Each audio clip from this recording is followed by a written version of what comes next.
The first warning didn't come from satellites, spies or analysts. It came from a single encrypted pulse buried inside a routine Russian diplomatic transmission. Something so small, so ordinary that it almost slipped through the cracks. Before we roll the footage, just one thing. If you enjoy our work, drop a like and hit subscribe. Over 98% of you are watching without subscribing. Let's change that right now. It's free for you, but it fuels everything we do. Subscribed, perfect. Now enjoy the video.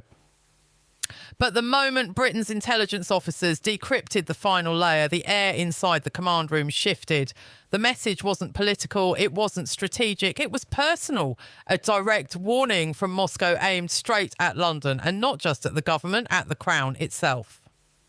The kind of warning no one delivers unless they're ready to escalate. The kind of message nations haven't exchanged openly since the darkest years of the Cold War. And as you'll soon see, this wasn't even the beginning. 3 minutes after the signal was decoded, alarms erupted across Whitehall. Secure lines lit up, doors sealed shut. The Prime Minister was rushed from a late-night briefing into an emergency session so sudden that half the ministers still had their phones in their hands when the guards confiscated them. The Foreign Secretary dropped the intelligence file on the table with a thud that echoed like a gunshot. "If this is real," he said, voice tight, "we're standing on the edge." He didn't mean political brinkmanship. He meant the edge of something older, something colder, something Britain hasn't faced in decades. Now here's where the trouble really begins. What nobody outside a handful of officials knew was that Britain had just pushed a red line. Quietly, deliberately, and with full awareness of the risks. Days earlier, without any public announcement, London approved a covert defence package to the Baltic states, advanced surveillance systems, rapid response training units, encrypted drone networks, all of it routed through Estonia, Latvia and Lithuania under layers of misdirection and diplomatic noise. A move Moscow had publicly warned against, calling it a direct provocation. Britain sent the shipments anyway, and the blowback arrived faster than anyone expected. By dawn, NATO headquarters in Brussels was in emergency mode. Generals scrambled into secure video conferences with faces drained of colour. Allies joined from Warsaw, Berlin, Oslo, Washington, but none of the voices on those calls sounded confident, not one. This is the first because the central question wasn't whether Russia's threat was real. It was how to respond without triggering something irreversible. One wrong message, one wrong counter-move, one misinterpreted signal. That's how the modern world ends, not with missiles, but with confusion. Social media exploded like it always does. Then Britain threatened, and Cold War II, Putin warning, conspiracy theories, panic, memes, anger. Half the world laughed it off. The other half began stocking up on generators, water and cash. But while the internet argued and speculated and spun wild theories, the real crisis was unfolding behind closed doors.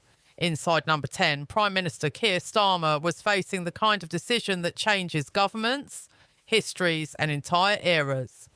Confront Moscow publicly and risk escalation, or stay silent and watch Britain's credibility crumble. His cabinet split almost instantly. One senior minister slammed his hand on the table and said, "We're not the United States. We can't fight Russia alone.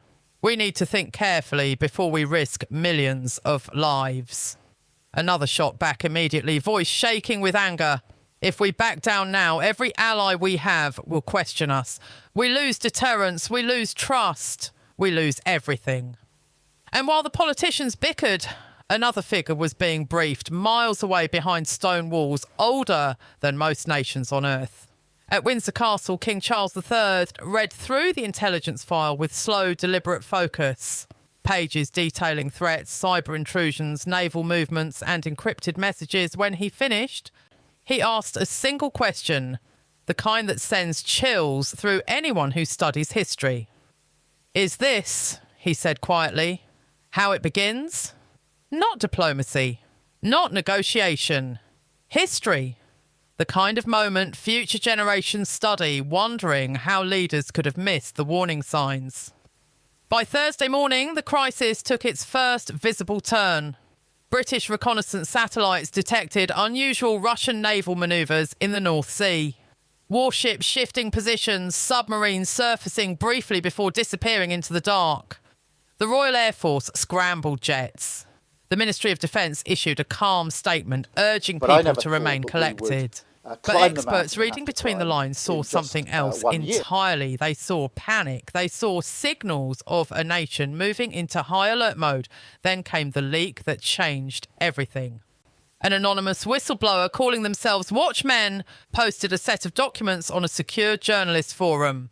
Documents stamped with MI6 seals. Documents detailing a covert British cyber operation codenamed Operation Ash and Tide. And according to those files, Britain hadn't been reacting to Russian aggression. They'd been provoking it, targeting energy grids, communications networks, gas pipelines, quietly, covertly, methodically. If true, Britain had struck first, and Moscow's warning wasn't an attack, it was retaliation. Russian state media seized the story instantly. Moscow's spokespeople waved the leaked files in front of cameras, declaring them proof that London was the real aggressor. Nationalist commentators demanded a proportional response, and around the world the narrative shifted in real time. Britain went from victim to instigator, defender to agitator. The diplomatic ground tilted under London's feet.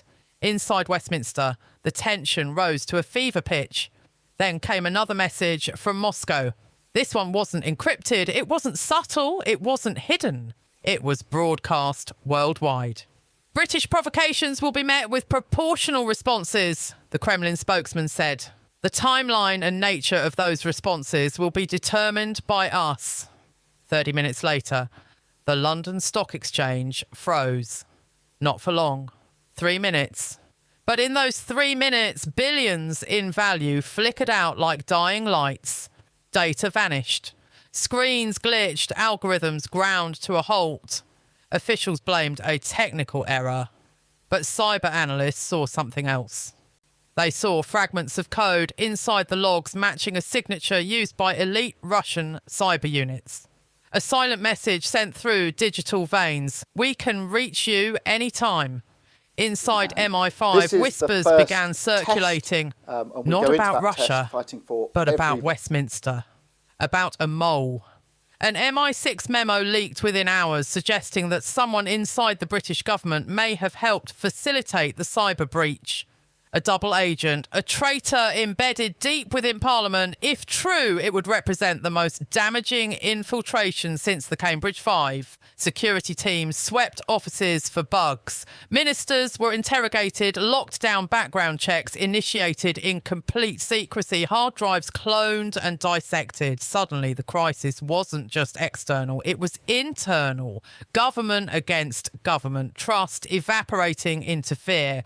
Then another leak. This time, a partial transcript of a classified phone call between British officials and senior advisors at Buckingham Palace. Most of it redacted. But one chilling sentence remained intact. A line allegedly spoken by a Russian operative in an intercepted call. If the government will not listen, perhaps the Crown will. For the first time in modern history, the monarchy had become a target. Not symbolically, but directly. Royal advisors scrambled, security protocols doubled, every scheduled appearance reviewed, then quietly delayed or cancelled. Analysts called it fourth-generation warfare, not missiles, not tanks, psychological pressure, cyber infiltration, economic disruption, fear, division. The goal wasn't to defeat Britain, the goal was to fracture it, and astonishingly, it was working. Then King Charles did something no one expected. Against the advice of nearly every official around him, he delivered a live national address from Windsor, his voice steady, but heavy with the weight of history. We have faced threats before, he said, and we have endured. Britain's strength lies not in fear, but in unity.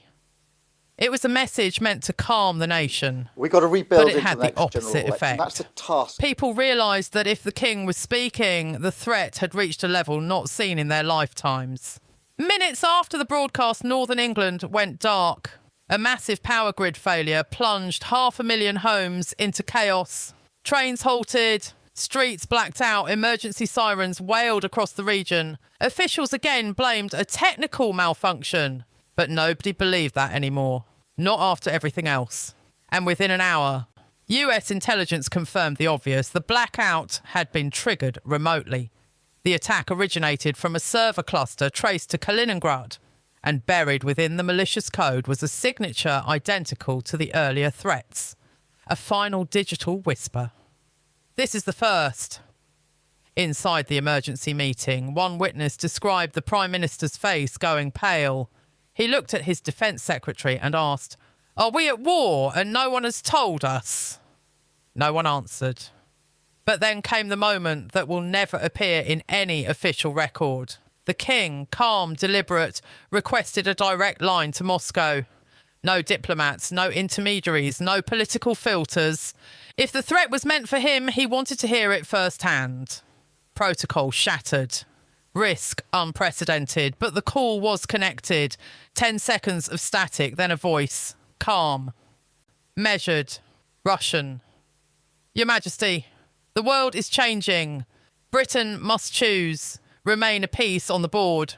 Or reclaim its sovereignty. This is not a threat, it is an invitation. The line went dead. After that call, everything changed. The government stopped issuing detailed updates. NATO invoked strategic silence. Intelligence agencies sealed off their briefings. Britain entered a fog that experts call the pre-escalation phase, the moment before a conflict becomes official. And now the question haunting every analyst is this. What exactly was said in that call? Was it a warning, a negotiation, a threat disguised as diplomacy, or the beginning of a new geopolitical arrangement that could reshape the balance of power for decades? The monarchy is now in the game. The government divided, NATO on edge, Russia pressing harder, cyber attacks escalating, and the British public caught in a storm of secrecy and half-truths. This story is evolving by the hour, and whatever comes next will define Britain's future. So now I'll ask you, did Britain provoke this crisis? Or is Russia testing how far it can push the West? Is the crown now the real target or the last line of defence? And most haunting of all, what happens when the next blackout hits? If you want real-time updates as this crisis unfolds,